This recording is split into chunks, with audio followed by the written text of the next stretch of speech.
Yeah. Yep, just did a W. I'm freelance, but I mainly just work for places.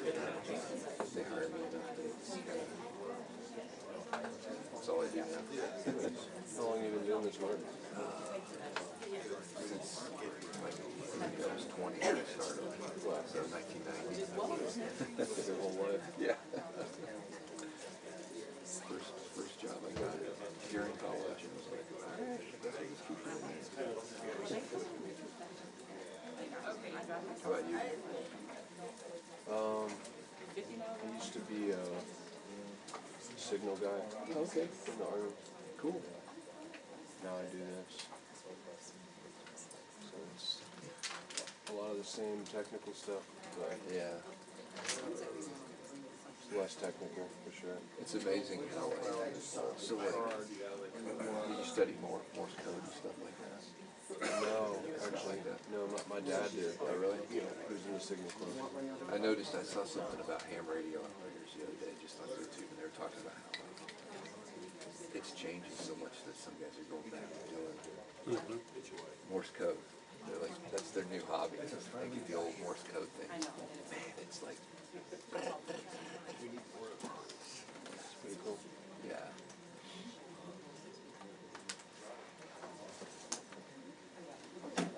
And they were doing something called a moon bounce. You ever heard of that? Where like you have a ham radio and you say, hello, moon. And 3 seconds later you hear, hello, moon. You're shooting it at the moon and it's bouncing back. I hadn't heard that one. It's pretty cool. I only dabble a little bit in it. So, Yeah. yeah. You should try the moon bounce.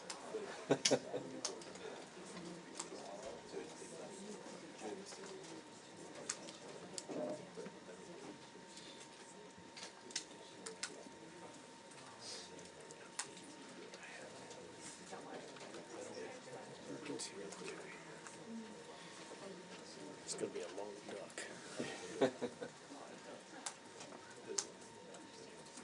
At least you duck. I've been on both sides of it. Yeah. So I understand. His shot, I don't care. I'll get in front of his anyway. You get a little break.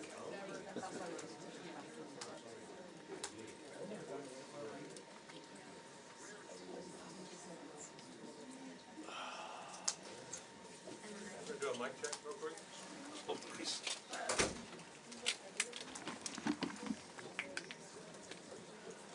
Audio check 1, 2, 3, 4, 5, 6, 7, 8, 9, 10. This is the Pentagon briefing room. Good morning. We're doing a mic check. This is Secretary Hegseth mic check 1, 2, 3, 4, 5, 6, 7, 8, 9, 10. We're doing a mic check for the pool camera as well as cuts and the control room. Check 1, 2. In the control room. All right. And now we're doing a mic check for the chairman's mic. Check 1, 2, 3, 4, 5, 6, 7, 8, 9, 10. This is the Pentagon briefing room. Good morning, everybody. We're going to do a couple of mic checks here for the control room as well as pool and cuts. Got about 23 minutes to go. And as we get closer, we're going to ask everyone to remove their badges. Not the press badge, but the building pass. If you could take that off and put it away. And obviously silence all of your electronic devices, so nothing's ringing or making any noise during the briefing. We'd appreciate that. Audio check 1, 2, 3, 4, 5, 6. Everybody good? Pool camera good? We do have graphics today, so if you could check the pool graphics line 1 and 2, you should see color bars on there right now. We'll switch over to the Department of War seal as we get closer. Probably about 5 minutes out, you should see the seal. Good? Yes. Thank you.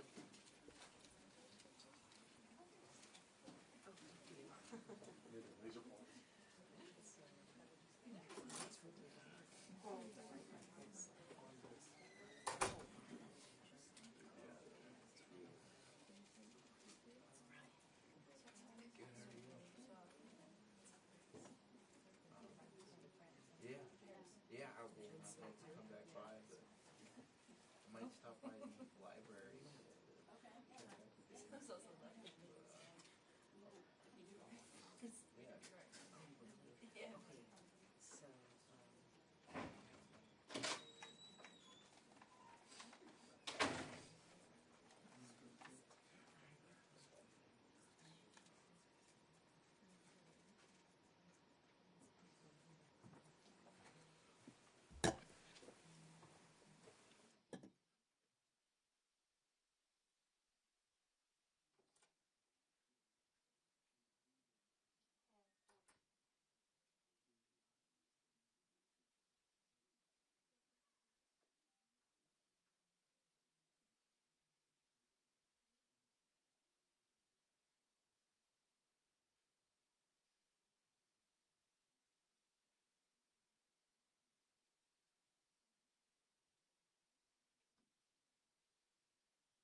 please, and remove your badges. It's the final mic check before we get started. This is the Pentagon briefing room. We're doing a mic check. Hello, everybody. This is Secretary Hegseth mic check 1, 2, 3, 4, 5, 6, 7, 8, 9, 10. We're doing a mic check for the pool cuts as well as the control room. How we doing in the control room? Good? Okay. What was that? Check 1, 2. This is the chairman's mic. Check 1, 2, 3, 4, 5, 6, 7, 8, 9, 10. Everybody good? Pool camera, you good? And did you check the graphics line? You did not? Okay. Louis, you might want to do that before we get started. Check 1, 2, 3, 4. Everybody's good? Okay, very good. All right, stand by. We got about 6 minutes. Thank you.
Well, good morning.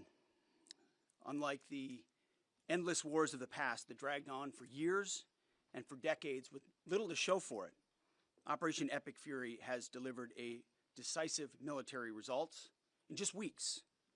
Korea, Vietnam, Iraq, Afghanistan, as the President has pointed out, all took years, decades. Vague missions, shifting sands, little to show for it. Operation Epic Fury has been laser focused from the very start, as I've said to all of you. Clear mission objectives, and ultimately Iran will not have a nuclear weapon.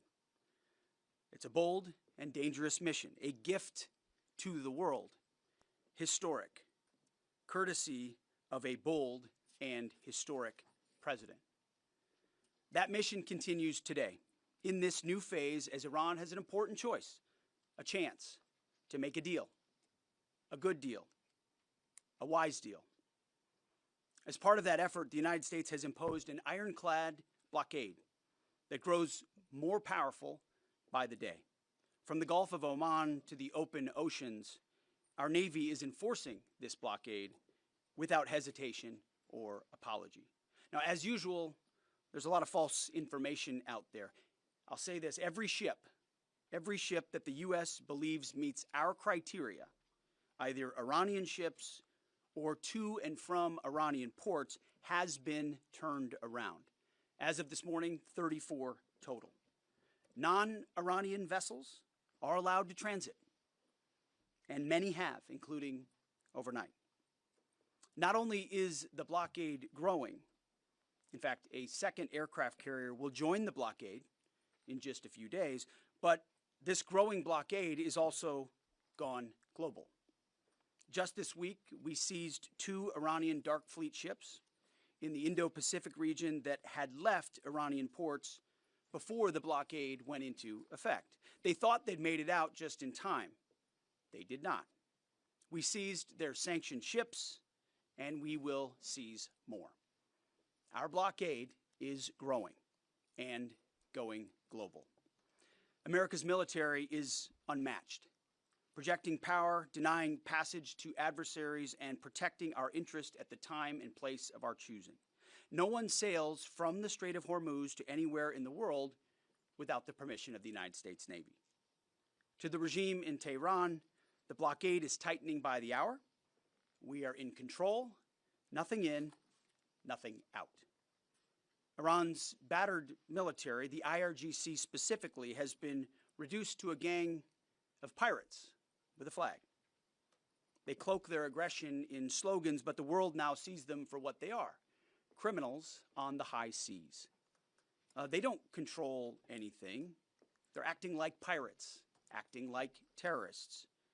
They're the ones who lay indiscriminate mines, who shoot at random ships, who killed 45,000 of their own people, innocent protesters in the course of weeks.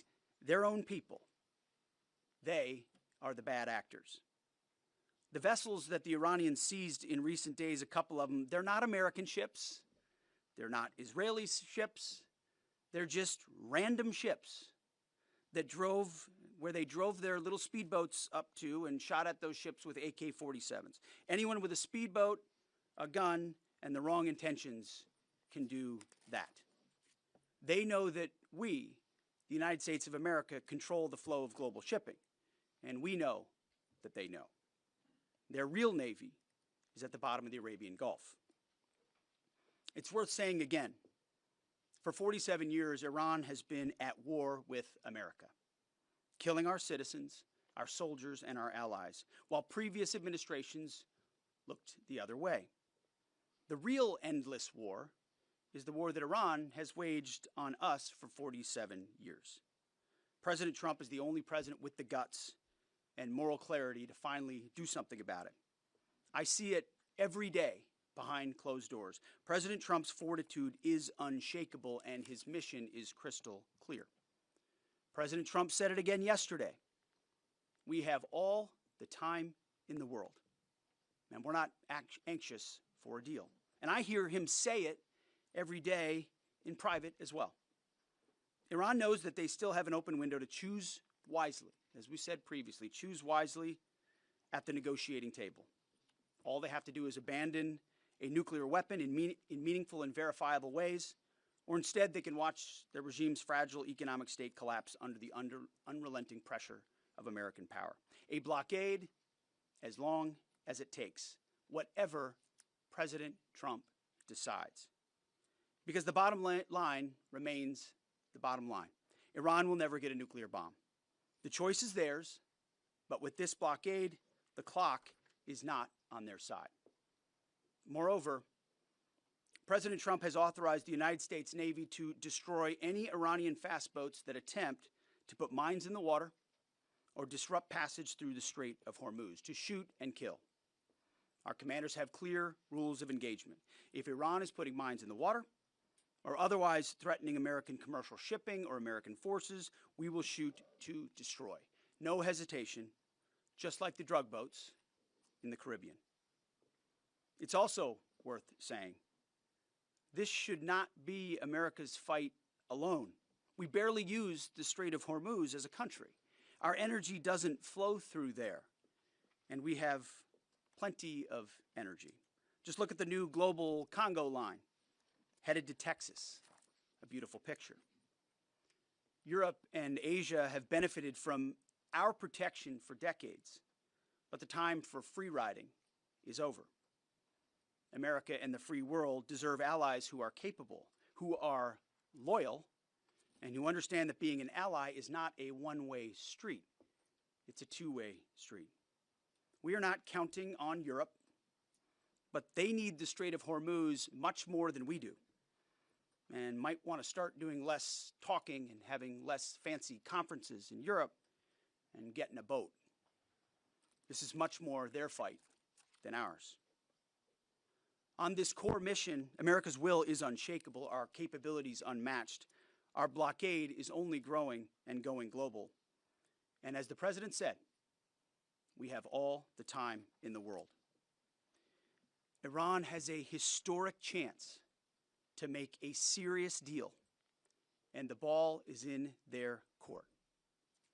Either way, the War Department stands ready for what comes next, locked and loaded. May God continue to bless our warriors each and every day and on each and every mission. Mr. Chairman, over to you.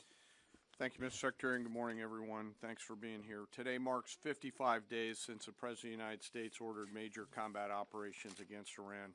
Today and this morning, the Joint Force remains postured and prepared to recommence major combat operations on the order of the President. On April 8th, the President announced a ceasefire, and last week, at the President's direction and on order of the Secretary, U.S. CENTCOM began enforcing a blockade against all commercial vessels going into and out of Iran and their ports. Simultaneously, the U.S. military, in support of the U.S. Department of Justice, was ordered to conduct maritime interdiction operations against sanctioned and dark fleet vessels globally. This operation also began on April 8th, and what I'd like to do this morning is update all of you on those actions and activities. First, as I mentioned, U.S. Central Command continues to maintain a strict blockade on all the ports. We're enforcing the blockade across the board against any ship of any nationality that is transiting to or from an Iranian port or territory. We're closely tracking vessels of interest headed towards Iran and those moving away from Iran that were outside the blockade area when this blockade was ordered. And as everyone saw this past weekend, we're prepared and postured to intercept them. As of this morning, 34 ships have met the U.S. blockade and made the wise choice to turn around. One ship did not, and that ship was the motor vessel Tuska. Over several hours this past Sunday, April 19th, the U.S. conducted maritime interdiction operations against the Tuska, whose crew attempted to breach the blockade line. The Tuska is a large container ship, about 965 feet long, or about the same size as a United States Navy aircraft carrier, and over 100 feet wide. The operation began about 4 a.m. Eastern Standard Time when the United States Navy destroyer approached her. and the crew and the vessel ignored warnings. And I've described how the destroyer force is operating in the area prior. Upon intercept and coming within visual range, American forces began to issue several clear and unambiguous warnings and inform the vessel and their crew that they were in a violation of the U.S. blockade and directed the ship to turn around. Over a 6-hour period, the vessel and her crew repeatedly ignored U.S. warnings. And then the U.S. Navy destroyer executed a series of pre-planned, carefully calibrated escalation options, including firing 5 warning shots. The vessel and her crew continued to ignore warnings. And after exhausting all other measures, CENTCOM authorized disabling fire against the Tuska. U.S. sailors warned the crew of the Tuska to abandon the engine room, and at approximately 9 a.m. Eastern Time, the destroyer disabled the Tuska's engine by firing 9 inert rounds from the destroyer's Mark 45 5-inch guns precisely into the engine room and engine space on board the Tuska. Not surprisingly, the vessel then reported issues with their engine, went dead in the water, and began to comply with U.S. directions and orders. At 4 p.m. Eastern Standard Time, CENTCOM ordered United States Marines to seize the ship. Via helicopters, U.S. Marines maneuvered quickly to the disabled ship, boarded her from fast ropes via helicopter infiltration methods, and took custody of the ship. The ship and her crew remain safe in U.S. custody today. Let me now turn to global operations in the Pacific, and I want to highlight that this is a major interagency effort between the United States military, the White House, the Department of Homeland Security, and the Department of Justice. On Monday, April 20th, U.S. Indo-PACOM forces, in support of a Department of Justice request, interdicted the motor tanker Tiffany, which was transporting sanctioned Iranian oil. The Tiffany is a very large crude tanker, VLCC for short, and is also about the size of a U.S. aircraft carrier and capable of transporting approximately 2 million barrels of oil. At approximately 11:30 p.m. Eastern Time, U.S. military forces and law enforcement forces also went to the ship via rotary wing platforms, fast-roped onto her deck, and secured her. After the ship was secured, a U.S. Navy control team embarked aboard the Tiffany, and assumed control of the ship at 4 a.m. Eastern Time on April 21st. A Navy control team is comprised of sailors led by a boarding officer that assumes control of a seized ship in order to secure the crew, the cargo, and the vessel, and disposition of that first vessel is still pending. The next interdiction occurred on Wednesday, this past Wednesday, 22 April, when Indo-PACOM conducted yet another interdiction, again at the request of the U.S. Department of Justice. This time, the stateless motor tanker Majestic X, also known as the Ponix, also in the Indian Ocean. This is again a VLCC, or very large crude tanker. At approximately 11 p.m. Eastern Standard Time, U.S. forces began the interdiction, again using rotary wing assets to get to the ship, got on board, and secured the bridge. Both ships, the Tiffany, the Majestic X, and their crews remain in U.S. custody. And we will continue to conduct similar maritime interdiction actions and activities in the Pacific and Indian Oceans against Iranian ships and vessels of the Dark Fleet. The actions by our service members and our law enforcement partners demonstrate the incredible discipline and dedication and professionalism of our joint force and highlight the global reach of American combat power. The joint force remains on ensuring the Iranian regime cannot harm our interests or those of our allies and partners. And I'll highlight that Iran has repeatedly sought to offensively and proactively expand the conflict by aggression against its neighbors and its attacks on global shipping through the strait. To date, Iran has attacked 5 merchant vessels, seized 2 of them that were attempting to transit the strait. And these include ships that Iran itself had cleared to proceed. Now, as I always do, I want to honor members of the Joint Force. Today, I want to highlight and proudly describe the essential role of our intelligence enterprise and the role that they play in conducting our military operations. The totality of their work is the culmination of days, months, and in many cases, years of work by our uniformed and civilian intelligence professionals. We have been able to do the work that we are ordered to do because America's intelligence force, including our core collectors and analysts, have spent decades searching for every loose thread.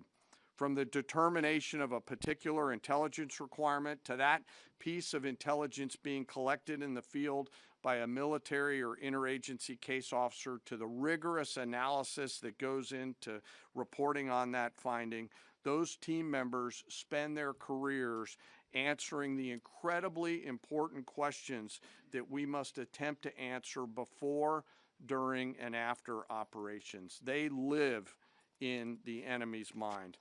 Normally located behind the green door or behind the vault door in dark, windowless rooms across the world, 24 hours a day, 7 days a week, 365 days a year, our world-class intel members from DIA, our service intelligence components, NSA, NGA, CIA, NRO, and in the case of the operations that I've just described, the Office of Naval Intelligence, all work tirelessly to sift through the mountains of collected information using tools, tactics, techniques, and procedures that I'm not going to discuss today.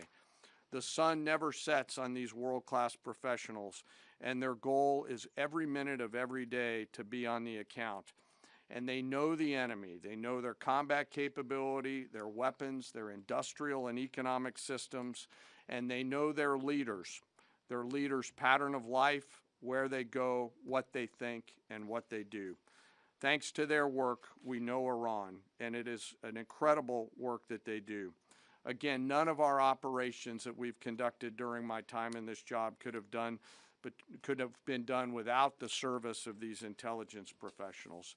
And the distance from those core collectors and those analysts to those Patriot crews who are defending U.S. forces forward or the fighter pilots is incredibly small. Every single day, as their mottos say, they are committed to excellence in the defense of the nation and to securing the future, and they're doing the work of the nation. Before I close, as I do every time, I want to highlight and remember our fallen. Today, I want to highlight the 63 victims of the terrorist bombing of the U.S. Embassy in Beirut, which occurred 43 years ago, just a few days ago, on April 18th, 1983. At that time, this was the deadliest attack on a U.S. diplomatic mission, and this was the first attack conducted by Iranian-backed forces on Americans. The suicide bomber detonated a vehicle-borne improvised explosive device out in front of the embassy, killing 63 innocent people, including 32 Lebanese, 14 visitors, and 17 Americans. And among those lost, members of the Joint Force to include 3 Army soldiers and 1 United States Marine. We remember their names: Sergeant First Class Richard Twine, Staff Sergeant Ben Maxwell, Staff Sergeant Mark Salazar, and United States Marine Corporal Vincent McMaw. Today we remember them. We carry on their memory and the memory of all our fallen, and remain grateful for their sacrifice and that of their families, who continue to show us what courage looks like. As we continue to press forward and maintain these operations, the Secretary, the Joint Chiefs of Staff, and I are deeply humbled by the spirit, tenacity, and commitment and grit of the 2.8 million members of our Joint Force. The Secretary and I thank every member of the Joint Force engaged in this operation, every warrior who remains deployed or who is supporting from here at home.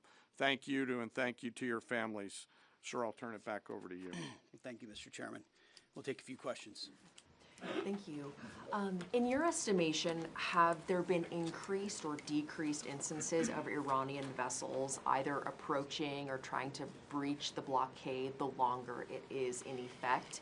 And another question about the mine threat. Has the mine threat been neutralized enough to facilitate freer flow in the straits? Well, to the second question, first of all, we are seeing vessels transiting. There are paths that are open. And part of what the president is threatening is ensuring if there's attempts to recklessly and irresponsibly lay more mines, we're going to deal with that. It's a violation of the ceasefire. So transit is occurring, much more limited than anybody would like to see, and with more risk than people would like to see. But that's because Iran is doing irresponsible things with small fast boats, crafts, like I said, with weapons on them. These are commercial ships, in some cases cruise ships that came through being threatened by these. So as far as breaching the blockade, it's been a pretty consistent. There were a number of ships at the beginning. Then you had the interdiction that the chairman described, where we took out the engine room and disabled that ship. I think that sent a very clear sign that this is not a fake blockade. This is a real, full blockade. We'll use up to and including lethal force if necessary. And that stopped, and other ships have taken note of that. So any ships that have attempted, there's been levels of escalation, but none that far, and they've turned around. Absolutely. Yes. Good morning, Mr. Secretary, Mr. Chairman. David Zier, Real America's Voice. To follow up on Alexandra's question, how big are these mine-laying boats? Can they be achieved from fast boats? And I wanted to follow up my last week question about as jet fuel stocks in Europe reportedly are only about 6 weeks left. They get most of their jet fuel from the Gulf. Have any European countries reached out to assist in cordoning off the strait and participating in escorts? I know there's a lot of talks. You saw I would call it a silly conference in Europe last week where they got together and talking about maybe doing something eventually when things are done. Those are not serious efforts yet. We would welcome that. We would welcome a serious European effort to do something about this strait and this passage, considering it's their energy capabilities that are most at stake. I think it's a wake-up call. It's a wake-up call for countries around the world. Either you have capabilities or you don't. Otherwise, you're at the behest of a country like Iran, and the only country that can do something about it is the United States military. Do you want to talk about the mines and the small crafts? They have a variety of smaller Boston whaler-sized boats. We have forces up there deterring and preventing them from continuing to do that, and we'll continue to do so pursuant to the orders of the Secretary and the President. But reckless mining like that is a violation of the unwise ceasefire, to do that, and very unwise to do. Absolutely, Jerry. Thank you. Pope Leo has made some strident comments about the war in Iran, and the U.S. Conference of Catholic Bishops recently put out a statement suggesting that the war does not fit the requirements of just war theory. And I wondered if the Pentagon had thought about this war against the terrorist regime in Iran in terms of the framework of a just war, and if either one of you could talk about that. And then just my second question would be, the Pentagon recently, this week, gave well-deserved award upgrades to the members of Gulf Company 2-1 Marines who served at HKI and Abbey Gate during the withdrawal and evacuation. I wonder if you Mr. Secretary, could speak a little bit about that and maybe give us a little bit more in terms of what to expect from this Afghanistan review in terms of further proper recognition and proper accountability. On the first question, Pope's going to do his thing. That's fine. We know what our mission is. We know what authority we have. We're very clear about that. We follow that. The orders of the president. We've got lawyers all over the place looking at what we're doing and why we're doing it and giving us every authority necessary under the Constitution and under our laws to execute it. So we feel very confident across the spectrum about what we're doing and why we're doing and the legal justification that we're following in order to do it. You mentioned the Marines at Abbey Gate. And what we've undertaken at this department is a historic Afghanistan review. So we have, over the course of months, reviewed what happened leading up to and including the events at Abbey Gate and the disastrous withdrawal in Afghanistan. There's never actually been a full accounting in this department of the decisions that were made. There's been sort of papered over congressional attempts, but never a real deep dive where we brought everybody in to talk about what happened and why it happened. That has happened. That review will come later this summer, and I think you'll find it to be probably the most comprehensive review this department has ever done about a single series of events. And it's because the cascading effect of what Joe Biden did in abandoning that mission the way that he did, and that disastrous withdrawal had ripple effects for our military, for our country, and for the world. That's why reestablishing deterrence is one of the core pillars of what we've been doing at the War Department, because the world looked at that disaster and made choices. Vladimir Putin made choices. Hamas made choices and saw that America wouldn't do anything about it. Houthis shot at ships. They made choices because Joe Biden and his administration were seen as feckless and weak. And that withdrawal was a part of what the world saw, people hanging to planes as we fled. That deserves a full accounting, which is exactly what we're doing. Sean Parnell, our chief spokesman, one of my senior advisors, has been leading that effort, getting to the bottom of it. And one of the revelations was that those Marines at Abbey Gate who showed courage, who were out there exposed, knew there was a threat, nebulous mission, the only gate that's open, did not receive the kind of proper recognition they should have for their heroism. So one of the early results of this Afghan review is to ensure they get the due recognition and award they deserve for the heroism and courage they showed at that gate. Despite the bad decisions of this building and that administration, those Marines acted heroically, and we're going to recognize them for that. Jerry, thank you. Yeah, right here. Thank you. Michael Casey with O'Keefe Media Group. Earlier this week, James O'Keefe published a story on Department of Army Nuclear Chief Andrew Hugg, who revealed top secret national security information to a stranger he met on a dating app. Will you defer Mr. Hugg for termination and prosecution? Yeah, he won't work here anymore. And given the revelations, It's an easy one. Will any changes be made to the current anti-espionage training for all Department of War employees now, given this? Well, we're always on the lookout for CI threats, any internal threats, anyone talking out of school about things they should not. We take leaking very seriously here, informally or formally, which is why some of the reporting done by some of the people in here is incredibly problematic. They're willing to publish things based on classified information that would potentially harm those in harm's way, and we think them doing so is incredibly irresponsible and unpatriotic. And it would encourage members of the press to think twice about the lives they're affecting when they publish things in their publications like the New York Times. Yes, right here. Was the Tuska carrying single-use equipment to China? Sir, so I'm sorry, the question's right here. Thank you. Ryan Morgan with the Epic Times. Earlier this week, on that topic, there was a report, I believe, with the Washington Post that the Pentagon had briefed Congress that it could take up to 6 months to fully sweep the Strait of Hormuz for mines. I was wondering if you could comment a little bit more on the specifics of the timeline, the range of time that it could take, and then just a general idea of how many mines have been placed. We would not speculate on a timeline. I saw that report. It was based on, again, another leak from a closed-door session, which was supposed to be classified, and apparently, allegedly, that was something that was said about we feel confident in our ability in the correct period of time to clear any mines that we identify, and would encourage other countries to be a part of such an effort as well. But we're tracking that very closely. Mr. Chairman, do you want to add anything to that? No, sir. I think you covered it. Right here, new members of our press corps here. Jacob Wasserman with TMZ DC. We have two questions. I'm going to ask the first. My colleague will ask the second. You know, I've heard you talk a lot about bombing. We'll see. Sorry? We'll see. Okay. I've heard you talk a lot about bombing people and places. And when you give these orders to carry out this extreme level of violence, what's going through your mind and your body? Do you have like an adrenaline rush? Are you scared? Do you feel like you're on a power trip? Just walk us through and paint us a picture of what it feels like mentally and physically. It's a very TMZ question. My only thought process is to ensure that our warfighters have everything they need to be successful, defeat and destroy the enemy, and they come home. I want them to feel empowered, to have every authority they need within our rules and within our law to bring maximum violence to the enemy. Because war is violent, war requires doing difficult things, but I want our people to feel empowered, so it's our guys that come home and their guys that do not. Sure, I'll give you one chance. Charlie Cotton from Team ZDC. You changed the Department of Defense to the Department of War. Would you consider changing the name again to the Department of Peace, since that's what we're all after? Well, that's the pursuit, It's a great question, actually.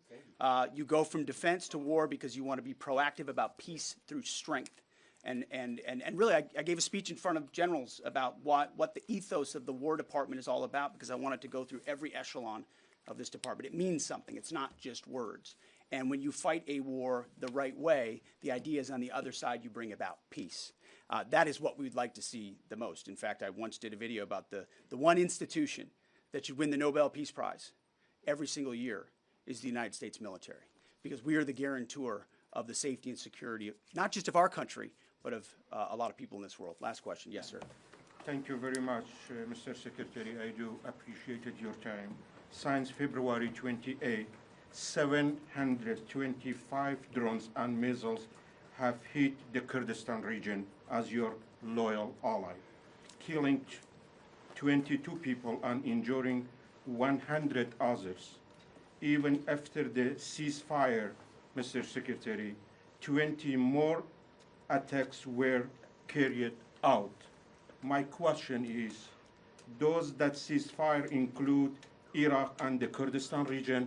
And really, what is your clear policy toward proxies? Why I am asking this question, by President Masoud Barzani's statement, 5 times targeting his office, even targeting President of Kurdistan region residents in the Hague City. We watch it very closely, and that area and those folks, the Kurds, deal with a lot of what the IAMGs or the proxies are capable of doing. And a reminder of the reverberating effect of this Iranian regime. It's not just what it does to its own people, killing 45,000 of its own citizens just recently, but it's also the terror they've brought to the region. And so getting a good deal and making sure they can't wield a nuclear weapon over top of those proxies is why this mission is such an important one. Thank you very much. Appreciate it. Thank you.